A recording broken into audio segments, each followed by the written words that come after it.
আসসালামু আলাইকুম প্রিয় দেশবাসী, সবাইকে আসসালামু আলাইকুম। আজকে একটা খুবই গুরুত্বপূর্ণ কথা, যা কখনো আপনারা ভাবেন নাই।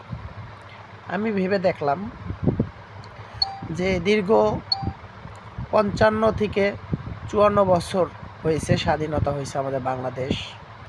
সেই স্বাধীনতা হওয়ার পরে বাংলাদেশের মানুষ কিছুই পায়নি। কীরকম কিছুই পায় নাই? সেটা হলো, যেই সরকারে আসছে স্বাধীন হওয়ার পরে কোনো সরকারেই কোনো সাধারণ মানুষ বা বাংলাদেশকে ভালোভাবে সুন্দরভাবে গড়ে তোলার চেষ্টা করেনি। শুধু তারা পকেট ভরার চিন্তা ভাবনা করেছে। এই এত কষ্ট করার পরও 24শে জুলাই যোদ্ধাদের স্বীকৃতি দিতে চায় না স্বরাষ্ট্রমন্ত্রী, এমনকি বিএনপির প্রত্যেকটা লোক।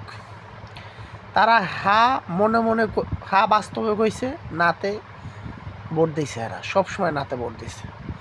যারাই ভোটের সময় যারাই জিগাইছি হেরা কয় নাতে ভোট দিবি, কোনো কথা নেই, আমি হাতে দিছি।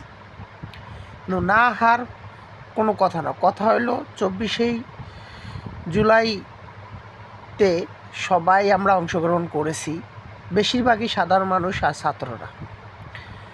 আর আমরা তো হাতে ভোট দিব, এটাই স্বাভাবিক। আমরা জনগণ, ঠিক না? আমরা কোনো রাজনীতিবিদ না, আর আমরা কোনো দলও করি না। তারপরও কিছু কথা এসে পড়ে যে বাংলাদেশে দুটি দলই ছিল, আওয়ামী লীগ আর বিএনপি। এখন আবার নতুন করে এনসিপি হয়েছে, এটা বলতে পারেন। এনসিপি কাদের দল? এনসিপি হলো জনগণের দল, ঠিক আছে?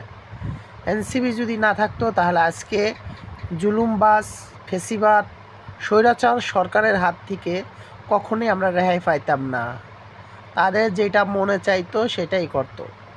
অতএব আপনারা আগামীর এবছর তো গেছেই, আপনারা তো দেখছেনই যে বিএনপির সরকারে ভোট দিচ্ছেন, বা অনেকে বলে যে যাই বলুক, অনেকে ইঞ্জিনিয়ারিংও বলে যে ভোটে নাকি ইঞ্জিনিয়ারিং হয়েছে।